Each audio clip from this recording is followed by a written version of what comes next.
Dear friends, आज के video में हम करेंगे आंवला कल्टीवेशन। तो फ्रेंड्स, आप सबका स्वागत है मेरे YouTube channel doctor Saroj Chhimpa agri classes में। तो शुरू करते हैं। आंवला, जिसका कॉमन नेम है आंवला और इंडियन गूसबेरी, इसका बॉटनिकल नेम है एम्ब्लिका ऑफिसिनालिस और इसका सिनोनिम्स है फाइलेंथस एम्ब्लिका। आंवला जो है न्यू जीनस एम्ब्लिका से बिलोंग करता है। अर्लियर यह फाइलेंथस था। यह फैमिली यूफोर्बिएसी का मेंबर है और इसमें अगर क्रोमोसोम नंबर देखें तो x इज इक्वल टू 7, यानी बेसिक क्रोमोसोम नंबर इसमें कितने हैं? 7। और इसमें 2 1 इज इक्वल टू 28 है, यानी यह एक टेट्राप्लॉइड फ्रूट क्रॉप है। और इसके अगर क्षेत्रीय नाम देखें तो इसे हिंदी में आंवला और आंवला बोलते हैं और इंग्लिश में इसे आंवला, माइरोबलान, इंडियन गूसबेरी के नाम से जाना जाता है। यह साउथ ईस्ट एशिया और इंडो चाइना से ओरिजिनेटेड फ्रूट क्रॉप है। यह साथ ही इंडियन सब कॉन्टिनेंट का इम्पोर्टेंट इंडिजिनस फ्रूट है। इसे इसकी मेडिसिनल और थेरेप्टिक प्रॉपर्टीज के कारण वंडर फ्रूट के नाम से भी जाना जाता है। और अगर इसमें स्पेशलिटी में देखें तो आंवला का जो पेड़ है वह अप्रैल से जून के टाइम में डोरमेंसी में चला जाता है और लास्ट वीक ऑफ जुलाई से लेकर फर्स्ट वीक ऑफ अगस्त में यह अपनी ग्रोथ को रिज्यूम कर लेता है, यानी वापस इसमें ग्रोथ शुरू हो जाती है, ग्रोथ इनिशिएशन हो जाता है। अब आते हैं इसके बॉटनिकल डिस्क्रिप्शन में। तो यह एक small to medium size deciduous tree है जो कि 8 to 18 मीटर हाइट में पाया जाता है। इसमें अगर ग्रोथ हैबिट देखें तो इसमें फाइलेंथोइड ब्रांचिंग हैबिट पाई जाती है, यानी इसकी जो ब्रांचेज हैं, इसकी जो शाखाएं हैं, उनमें स्पेशल ग्रोथ हैबिट पाई जाती है। इसके बेसिस पर यह 2 टाइप की शूट्स का प्रोडक्शन करता है, इनडिटर्मिनेट टाइप और डिटर्मिनेट टाइप। तो फ्रेंड्स, जो इनडिटर्मिनेट टाइप शूट्स होती है वह लॉन्ग होती है और जो ग्रोथ है उसको एनहेंस करने में या शाखाओं को लंबा करने में मददगार होती है। लेकिन इसकी जो शॉर्ट शूट्स होती है वह क्या करती है? वह फ्लावर और फ्रूटिंग में मदद करती है। अब इसमें अगर लीव्स को देखें तो इसकी लीव्स बहुत ही छोटी होती है जो कि 10 to 13 mm लेंथ और 2 to 3 mm विड्थ वाली होती है और ये इस तरह से क्लोजली अरेंज्ड होती है कि यह पिनेटली कंपाउंड लीफ की तरह दिखाई देती है। अब देखते हैं इसका इनफ्लोरेसेंस, यानी जो इसका पुष्पक्रम होता है वह रेसिमोस टाइप का होता है। इसके फ्लावर मिनट, यूनिसेक्सुअल और शॉर्ट पेडिसल वाले होते हैं, यानी एक लिंगी पुष्प होते हैं इसके अंदर और बिल्कुल छोटे छोटे फ्लावर्स होते हैं। इसका मेल फ्लावर्स जो है वह क्लस्टर में अपीयर होता है। सबसे पहले मेल फ्लावर ही आता है, इसके बाद ही फीमेल फ्लावर्स आते हैं। फीमेल फ्लावर की पहचान क्या है? इसमें टाइनी ग्रीन पेरियंथ पाया जाता है।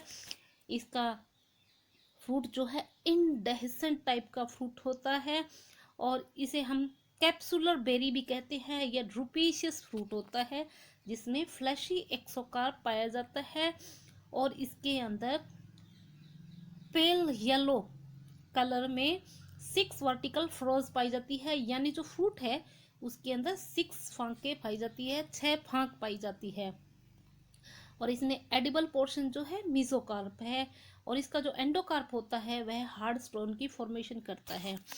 और इसमें अगर एडिबल पोर्शन की देखें या इंपॉर्टेंट पार्ट्स जो यूज किए जाते हैं उनको देखें तो इसके सभी पार्ट बेनिफिशियल होते हैं, जैसे कि fruit, seed, leaves, root, bark and flowers. अब सॉरी फ्रेंड्स, आप सब जानते हो कि आंवला फ्रूट जो है एस्कॉर्बिक एसिड कंटेंट के लिए जाना जाता है। तो आंवला विटामिन सी और पेक्टिन का रिचेस्ट सोर्स है। On an average amla fruit contains 600 to 700 milligram vitamin C per 100 gram of pulp. तो फ्रेंड्स, कई बार आपने देखा होगा कि अलग अलग बुक्स में यह 600 मिलीग्राम भी दिया हुआ है, 700 मिलीग्राम भी दिया हुआ है। तो मोस्टली यह 600 ग्राम ही होता है। तो अब आंवला में ऐसा क्या मैकेनिज्म है जिसके द्वारा इसमें विटामिन सी का ऑक्सीडेशन प्रिवेंट हो जाता है, यानी विटामिन सी का ऑक्सीडेशन नहीं हो पाता है। इसके लिए क्या होता है, फ्रूट्स में गैलिक एसिड, एलेजिक एसिड, ग्लूकोज होता है, जो कि आंवला में विटामिन सी के ऑक्सीडेशन को रोकता है। इसी तरह आंवला के अंदर ल्यूकोएंथोसाइनिन पॉलीफिनोल पाया जाता है और यह विटामिन सी के ऑक्सीडेशन को रिटार्ड करता है। तो फ्रेंड्स, विटामिन सी या एस्कॉर्बिक एसिड कंटेंट को कंजर्व करने के लिए एक और मेथड है, प्रिजर्वेशन इन सॉल्ट सॉल्यूशन। अगर आंवला को सॉल्ट सॉल्यूशन में प्रिजर्व किया जाता है तो एस्कॉर्बिक एसिड कंटेंट जो है कंजर्व रह जाता है। अब देखते हैं इसकी मेडिसिनल प्रॉपर्टीज। तो आंवला जो है इंडिजिनस मेडिसिन यानी आयुर्वेदिक सिस्टम में त्रिफला और च्यवनप्राश बनाने में काम में लिया जाता है। इसी तरह यह डायबिटीज में ब्लड शुगर को रिड्यूस करने में मदद करता है। यह एक्रिड, कूलिंग, डायूरेटिक और लैक्सेटिव प्रॉपर्टी रखता है और यह स्कर्वी से बचने में मदद करता है। इसी तरह यह हेयर ग्रोथ और हेयर पिगमेंटेशन को एनरिच करने में मदद करता है और किसी भी तरह की इंक्स है या हेयर डाई है या हेयर ऑयल है, उनके अंदर इसका प्रयोग किया जाता है। अब देखते हैं इसमें क्लाइमेट एंड सॉइल। तो आंवला जो है हार्डी सब ट्रॉपिकल फ्रूट क्रॉप है, जो कि almost all kind of climate में सर्वाइव कर सकता है, लेकिन यह ड्राई सब ट्रॉपिकल क्लाइमेट में अच्छी तरह प्रॉस्पर करता है, यानी अच्छी तरह से प्रोडक्शन करता है। अगर इसको ट्रॉपिकल रीजन में देखें तो यह एवरग्रीन ट्री की तरह बिहेव करता है और डेसिडुअस ट्री की तरह यह अपनी लीव्स का कंप्लीट डिफोलिएशन कर देता है। लेकिन यहाँ पर भी जो बड इनिशिएशन है वह फरवरी मार्च में शुरू हो जाता है। अब जो आंवला का मैच्योर ट्री है वह फ्रीजिंग टेम्परेचर के साथ साथ हाई टेम्परेचर जैसे कि 46 डिग्री टेम्परेचर को भी यह टॉलरेट कर सकता है, लेकिन विंटर सीजन में यह फ्रोस्ट और समर सीजन यानी मई जून में यह डेजिकेटिंग विंड के लिए ससेप्टिबल है। अब अगर हम इसमें फ्रूट ग्रोथ के देखें तो जुलाई से अगस्त माह में फ्रूट ग्रोथ को इनिशिएट करने के लिए कैसी क्लाइमेट की जरूरत पड़ती है, उस समय वार्म वेदर का होना जरूरी है। और इसका जो एक आइडियल प्लांट है वह 2 to 3 टायर क्रॉपिंग सिस्टम के अंदर ग्रोन किया जा सकता है। यह arid to semi arid condition में भी इजीली ग्रोन किया जा सकता है। क्यों? क्योंकि इसके अंदर 3 ऐसे मैकेनिज्म पाए जाते हैं जो कि इसको प्रोडक्शन में मदद करते हैं। इसके एग्जांपल है deep root system, dormancy during April to June और स्पर्स फोलिएज। तो यह तीनों ही स्थितियां एरिड और सेमी एरिड कंडीशन में प्रोडक्शन करने में मदद करती हैं। और इसकी आइडियल ग्रोथ के लिए कितनी रेनफॉल होनी चाहिए? एनुअल रेनफॉल चाहिए 630 to 800 mm। और अगर हम सॉइल को देखें तो इसके लिए well drained fertile soil, loamy soil जो है इसके लिए बेस्ट मानी जाती है। इसी तरह slightly acidic to saline soil जिसका पीएच 6.5 से 9.5 हो, वह भी इसके कल्टीवेशन के लिए सुटेबल रहती है। अब देखते हैं इसमें कल्टीवर्स। तो फ्रेंड्स, इसके अंदर बहुत सी वैरायटीज़ है जो कल्टीवेशन के लिए रिकमेंड की जाती है, जैसे कि Banarasi, Chakaiya, Francis, NA4, NA5, NA6, NA7, NA10, BSR1, Balwant from Agra, GA1 from Gujarat, Anand 1, Anand 2 and Anand 3 from Gujarat. इसी तरह जो इसकी ऐश्वर्या वैरायटी है वह CIAH बीकानेर से रिलीज की गई है और इसकी BSR1 जो है वह भवानी सागर से रिलीज वैरायटी है। तो फ्रेंड्स, यहाँ कुछ वैरायटीज के कॉमन नेम भी दिए गए हैं जिनका हम आगे ब्रीफ डिस्क्रिप्शन देखेंगे। इसकी जो NA7 वैरायटी है वह एक प्रोमिसिंग वैरायटी है। अब जो इसकी वैरायटीज हैं इनको मैच्योरिटी के बेस पर अर्ली, मिड और लेट वैरायटीज में क्लासिफाइड किया गया है। अर्ली वैरायटी वह वैरायटी होती है जिनमें fruits October to mid November market में अवेलेबल हो जाते हैं। इसके एग्जांपल है आगरा बोल्ड, बनारसी, कंचन, NA9। इसी तरह मिड वैरायटी में फ्रूट्स कब आ जाते हैं, मिड नवंबर से मिड दिसंबर में मार्केट में इसके फ्रूट आ जाते हैं। इसके एग्जाम्पल है अमृत, फ्रांसिस, कृष्णा और नीलम। इसी तरह लेट वैरायटी है मिड दिसंबर से मिड जनवरी में फ्रूटिंग होती है, और इसके एग्जाम्पल है बलवंत और चकैया। और अदर्स में आ जाती है आनंद 1, आनंद 2 और बंसी रेड। तो फ्रेंड्स आगे हम इन्हीं का ब्रीफ डिस्क्रिप्शन देखेंगे। सबसे पहले हम देखते हैं बनारसी जो है वह वाराणसी डिस्ट्रिक्ट ऑफ उत्तर प्रदेश से लिया गया सीडलिंग सिलेक्शन है, जो कि अर्ली मैच्योरिटी रखता है और यह मुरब्बा फॉर्मेशन के लिए बेस्ट रहता है। इसी तरह नेक्स्ट वैरायटी है NA5, जिससे कृष्णा के नाम से जाना जाता है। यह बनारसी से लिया गया चांस सीडलिंग सिलेक्शन है। फिर नेक्स्ट है NA4 कंचन जो है वह चकैया से लिया गया सीडलिंग सिलेक्शन है, जो कि हैवी और रेगुलर पीरियड है। और सबसे बड़ी विशेष बात यह है कि यह नेक्रोसिस से फ्री है, यानी इसमें उत्तक क्षय की प्रॉब्लम नहीं है। नेक्स्ट आती है NA6, यह चकैया से लिया गया सीडलिंग सिलेक्शन है, जो कि प्रिजर्व और कैंडी बनाने के लिए बेस्ट रहता है। नेक्स्ट आती है NA7, जिसे हम अमृत भी बोलते हैं। यह एक प्रिकॉशियस, प्रोलिफिक और रेगुलर बियर वैरायटी है, और यह फ्रांसिस से लिया गया सीडलिंग सिलेक्शन है, जो कि नेक्रोसिस से फ्री है। और इसकी NA9 जो वैरायटी है इसे नीलम के नाम से जाना जाता है। ये अर्ली मैच्योर सिलेक्शन है, जो कि बनारसी से लिया गया है। नेक्स्ट आता है NA10 जो है वह बनारसी से डेवलप किया गया चांस सीडलिंग सिलेक्शन है। इसे आगरा बोल्ड के नाम से भी लोकली जाना जाता है। फिर आती है फ्रांसिस या हाथीजूल वैरायटी। तो फ्रेंड्स कई बार एग्जाम में फ्रांसिस या हाथीजूल वैरायटी से कई बार क्वेश्चन पूछा गया है। तो इसमें क्वेश्चन किस तरह से पूछा जाता है कि which variety is susceptible to fruit necrosis. तो फ्रेंड्स यह जो फ्रांसिस या हाथीजूल वैरायटी है वह फ्रूट नेक्रोसिस के लिए ससेप्टेबल है, और यह प्रतापगढ़ यूपी से ओरिजिनेटेड है। नेक्स्ट है चकैया वैरायटी जो है नेक्रोसिस से तो फ्री है, और एक इसमें समस्या पाई जाती है कि इसमें अल्टरनेट बियरिंग पाई जाती है, यानी एकांतर फलन पाया जाता है। इसके साथ यह एक लेट मैच्योर वैरायटी है।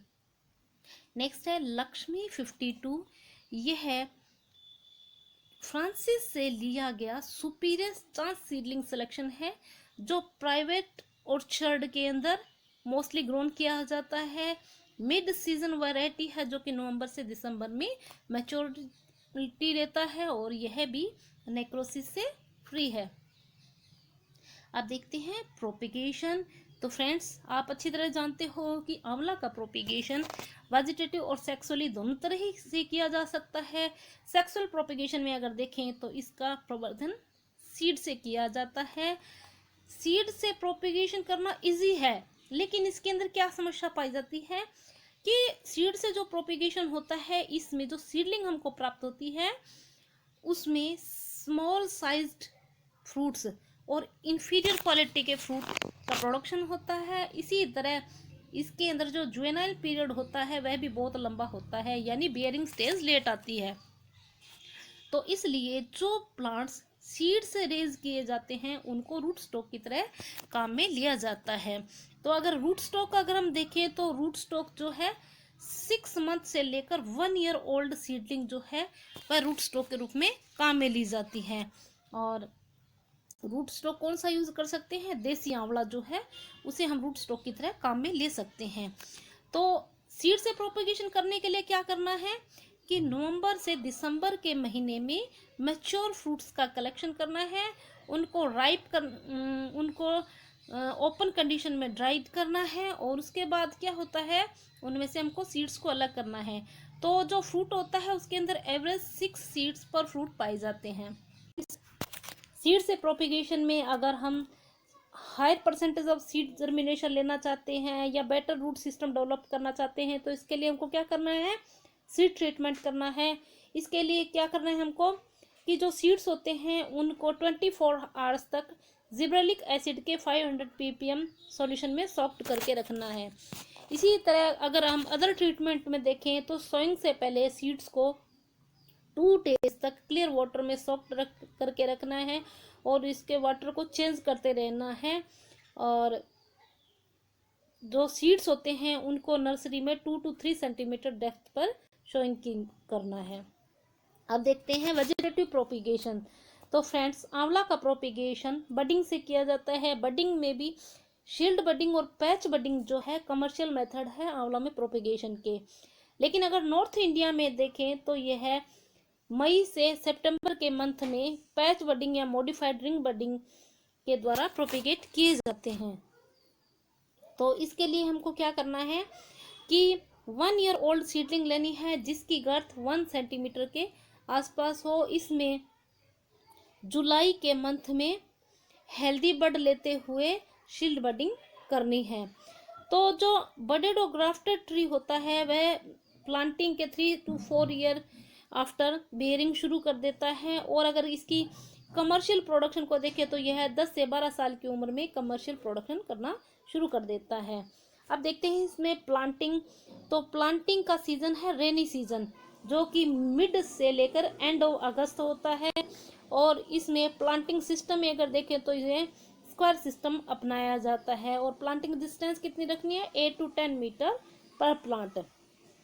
तो इसके लिए क्या करना है कि समर सीजन में यानी अप्रैल मई के मंथ में 1:1:1 मीटर के साइज के पिट्स को डग करना है और उनके अंदर हमको क्या करना है, न्यूट्रिएंट्स को अप्लाई करना है। इसके लिए क्या करना है, प्रति गड्ढा 15 से 20 किलोग्राम FYM, 1 किलोग्राम नीम केक, 500 ग्राम SSP, 200 से 300 ग्राम म्यूरेट ऑफ पोटाश को ऐड करना है। और इसके बाद में इसमें प्लांटिंग करके हमको क्या करना है, इरिगेशन कर देनी है। और अगर सोडिक सॉइल है तो वहाँ 5 से 8 किलोग्राम जिप्सम जो है 20 किलोग्राम सैंड के साथ मिक्स करके अप्लाई करनी है। तो फ्रेंड्स, आंवला को हम स्क्वायर सिस्टम में लगा रहे हैं। तो स्क्वायर सिस्टम में जो बीच का सेंटर होता है वहाँ पर बेर, गुआवा और लेमन जैसे प्लांट भी ग्रोन किए जा सकते हैं। तो आंवला के अंदर सेल्फ इनकॉम्पेटिबिलिटी की एक प्रॉब्लम पाई जाती है जो कि कॉमन प्रॉब्लम है।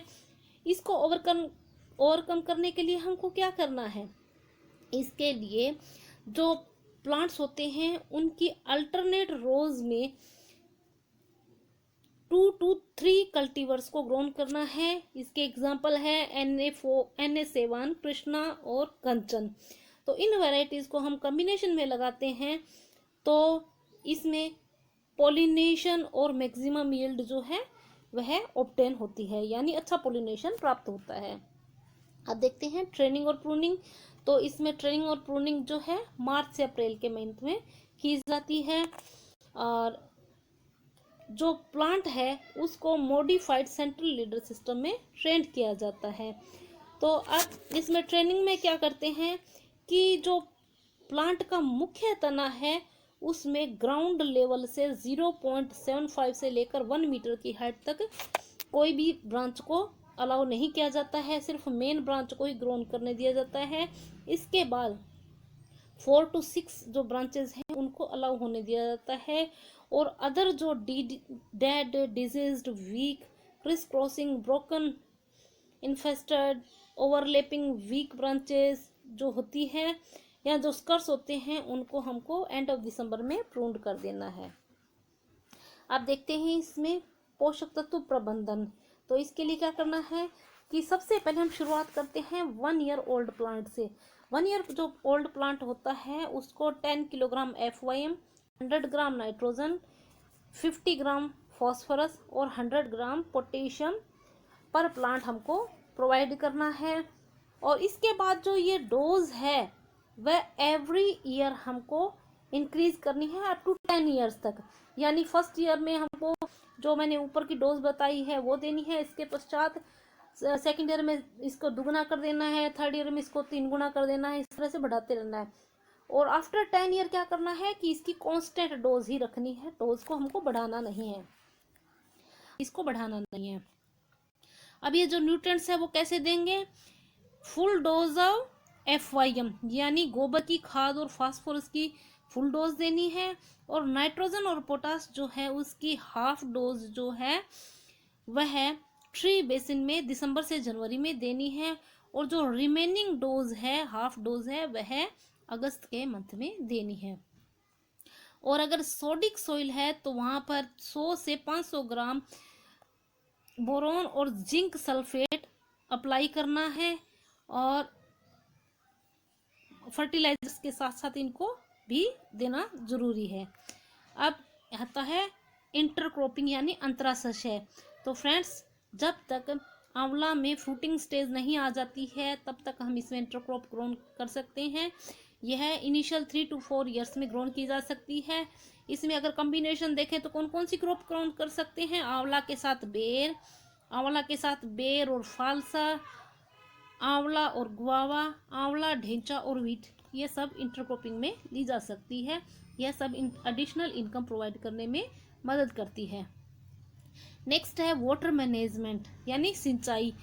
तो जो initial year of orchard establishment है यानी उद्यान की स्थापना के जो शुरुआती साल है, वहां पर ड्राई समर सीजन में 15 से 20 दिन के इंटरवल पर हमको इरिगेशन करना है। और इसमें कौन सा सिस्टम अच्छा रहता है? बेसिन सिस्टम इसके लिए बेस्ट माना जाता है। और अगर हम फर्स्ट इरिगेशन की बात करें तो जनवरी से फरवरी में मैन्योर और फर्टिलाइजर प्रोवाइड करते ही जस्ट हमको यह इरिगेशन प्रोवाइड करनी है। और अगर फ्लावरिंग पीरियड चल रहा है तो फ्लावरिंग पीरियड यानी मार्च से अप्रैल के मंथ में हमें इरिगेशन को अवॉइड करना है। अब आता है फ्लावरिंग एंड फ्रूट डेवलपमेंट। तो आंवला में फ्लावरिंग के टाइम वार्म वेदर और ड्राई पीरियड होना जरूरी है। इसी तरह फ्रूट ग्रोथ के टाइम ह्यूमिडिटी इसके सक्सेसफुल कल्टीवेशन के लिए अच्छी मानी जाती है। अब नेक्स्ट आता है फ्लावरिंग। तो फ्लावरिंग में फ्रूट बड डिफरेंशिएशन या फ्लावर बड डिफरेंशिएशन कब होता है? मार्च से अप्रैल में होता है। मेल फ्लावर्स जो है वह सबसे पहले मेल फ्लावर्स ही आते हैं जो कि लीव्स की एक्सिल में आते हैं यानी कक्षस्थ में आते हैं, और जो फीमेल फ्लावर्स होते हैं वह शाखाओं के अपर एंड पर आते हैं। तो आंवला जो है मेनली विंड और हनी बी के द्वारा पोलिनेटेड होता है। इसमें अगर सेक्स रेशो देखें तो 197 से लेकर 307% तक इसमें सेक्स रेशो पाया जाता है। तो यही कारण बनता है कि आंवला में पुअर फ्रूट सेट पाया जाता है। कौन कौन से 2 कारण हैं? सेल्फ इनकॉम्पेटिबिलिटी और हाई सेक्स रेशो जो है वह आंवला में पुअर फ्रूट सेट के लिए रिस्पॉन्सिबल है। तो जब फ्रूट सेट हो जाता है तो जो एम्ब्रियो है वह डोरमेंट कंडीशन में चला जाता है और इसमें किसी भी तरह के एक्सटर्नल ग्रोथ नहीं दिखाई देती है, यानी मिड अगस्त तक इसमें आंवला में कोई भी डेवलपमेंट नहीं दिखाई देता है फ्रूट में। लेकिन अगर मैक्सिमम ग्रोथ की बात देखें तो यह नवंबर के मंथ में मैक्सिमम ग्रोथ अचीव कर लेता है। और मार्केट में कब आ जाता है फ्रूट इसका? नवंबर से दिसंबर में। अब देखते हैं फ्रूट मेच्योरिटी। तो फ्रेंड्स, जो मेच्योर फ्रूट्स होते हैं उसमें मैक्सिमम एस्कॉर्बिक एसिड कंटेंट पाया जाता है, लेकिन जो इमेच्योर फ्रूट होगा वह एक्रिड होगा और उसमें एस्कॉर्बिक एसिड कंटेंट और मिनरल्स भी कम होंगे, यानी जो इमेच्योर आंवला है वह कड़वाहट लिए हुए होगा। तो अब इसको हम कैसे पहचाने, कैसे हम मैच्योरिटी को पहचाने कि ये मैच्योर हो चुका है? तो इसके कुछ इंडिकेशन होते हैं, जैसे कि the colour of fruit changes during ripening, light green colour become dull greenish yellow और रेयरली ब्रिक रेड। यानी ओवरऑल अगर हम देखें तो मैच्योरिटी को हम कैसे पहचानेंगे? इसमें कलर चेंज हो जाता है। जो आंवला का ग्रीन कलर का फ्रूट होता है वह डल ग्रीनिश येलो कलर का हो जाता है, और अगर इसका सीड का कलर है वह क्रीमी व्हाइट से लेकर ब्राउन कलर का हो जाता है। अब आते हैं इसमें हार्वेस्टिंग। तो तुड़ाई की क्रिया के लिए अब इसमें क्या होता है कि जो बडेड और ग्राफ्टेड ट्री होता है वह 3rd ईयर पे फ्रूटिंग शुरू करता है, और सीडलिंग ट्री जो है वह 6 to 8 ईयर्स लेता है। तो आंवला में जो फ्रूट्स है वह हार्वेस्टिंग के लिए कब तैयार हो जाता है? नवंबर से दिसंबर के मंथ में तैयार हो जाता है। और इसका कलर जो फ्रूट का है वह ग्रीनिश, डल ग्रीनिश येलो से लाइट ग्रीन कलर का हो जाता है। अब आंवला की हार्वेस्टिंग हैंड पिकिंग से करते हैं, यानी इसका जो इंडिविजुअल फ्रूट होता है उसकी हाथ से तोड़ाई की जाती है। और अगर हम हार्वेस्टिंग में डिले करते हैं तो क्या हो जाता है? हैवी फ्रूट ड्रॉप होता है। और इसमें यील्ड अगर देखें उपज आती है 15 से 20 टन पर हेक्टेयर। अब हम ऑलरेडी इस बात पे डिस्कस कर चुके हैं कि आंवला एक इंडिजिनस मेडिसिन प्रिपरेशन में काम लिया जाता है, जैसे कि त्रिफला और च्यवनप्राश। इसी तरह इससे प्रोसेसिंग में भी बहुत सारे प्रोडक्ट बनाए जा सकते हैं। प्रोसेसिंग में अगर हम देखें तो इसे कैंडी, जैम, जेली बनाई जा सकती है। इसी तरह इसके जो फ्रूट्स, लीव्स, बाक और अदर पार्ट में देखें तो इसके सीड्स जो है उससे भी वेरियस प्रोडक्ट बनाए जा सकते हैं। इनके एग्जांपल हम देखें तो आंवला प्रिजर्व, जिसे हम मुरब्बा कहते हैं, आंवला कैंडी, आंवला पिकर, यह सब बनाया जा सकता है। इसी तरह आंवला से एक और प्रोडक्ट फर्मेंटेड जूस से बनाया जाने वाला प्रोडक्ट कौन सा है? आंवला साइडर। यह भी एक ऐसा बेवरेज है जो कि फर्मेंटेड जूस से बनाया जाता है और इसमें अल्कोहल कितना होता है? 4% होता है। इसलिए यह एक हेल्थ ड्रिंक की तरह काम में लिया जाता है। अब आता है डिजीज मैनेजमेंट, रोग प्रबंधन। तो आंवला में कौन कौन से रोग लगते हैं? आंवला में मुख्य रूप से लगता है आंवला रस्ट और एंथ्रेक्नोज। तो आंवला रस्ट जो है इसे हम रिंग रस्ट भी कहते हैं। इसका कैजुअल ऑर्गेनिज्म कौन सा है, यानी रोग कारक कौन सा है? रेवेनेलिया एम्ब्लिका फ्रुक्टोइडी। और इसका कंट्रोल कैसे किया जा सकता है? रिंग रस्ट को कंट्रोल करने के लिए हमको रेजिस्टेंट वैरायटी का सिलेक्शन करना है। इसके एग्जांपल है चकैया और बनारसी। तो अगर इसमें केमिकल कंट्रोल को हम देखें तो केमिकल कंट्रोल के लिए हमको क्या करना है? जो वेटेबल सल्फर होता है इसका 5 ग्राम पर लीटर का जो सॉल्यूशन है वाटर में बनाकर 1 मंथ के इंटरवल से 3 to 4 हमको स्प्रे करनी है। इसी तरह नेक्स्ट डिजीज है एंथ्रेक्नोज। एंथ्रेक्नोज भी एक फंगल डिजीज है। इसका कैजुअल ऑर्गेनिज्म है कोलेटोट्राइकम स्पीसीज। इसका भी केमिकल कंट्रोल ही पॉसिबल है। इसके लिए हमको क्या करना है? जो कार्बेंडाजिम होता है इसका 0.5 ग्राम पर लीटर वाटर में सॉल्यूशन बनाकर 15 डेज के इंटरवल पर स्प्रे करना है। अब आता है इसमें पेस्ट मैनेजमेंट यानी कीट प्रबंधन। तो इसमें लगने वाले कीट कौन कौन से हैं? Bark eating caterpillar, shoot gall maker, fruit borer और एफिड। तो फ्रेंड्स सबसे पहले हम देखेंगे बार्क ईटिंग कैटरपिलर। इसका साइंटिफिक नेम है इंड्रबेला स्पीसीज। यह अप टू 80% डैमेज करता है, यानी जो छाल खाने वाले कीट है वह है 80% तक का लॉस करते हैं। इसको कंट्रोल कैसे किया जा सकता है? इनको कंट्रोल करने के लिए हमको क्लीन कल्टीवेशन और केमिकल इंसेक्टिसाइड का सहारा लेना है। तो सुटेबल केमिकल इंसेक्टिसाइड लेने के साथ साथ हम इनको कैसे कंट्रोल कर सकते हैं कि जो बार्क ईटिंग कैटरपिलर होते हैं यह ट्री ट्रंक में होल्स बनाते हैं। उन होल्स में अगर केरोसिन ऑयल या पेट्रोल को इंजेक्ट किया जाता है और उनको कॉटन या वेट सॉइल से प्लगिंग कर दिया जाता है, बंद कर दिया जाता है, तो भी यह कंट्रोल में आ जाते हैं।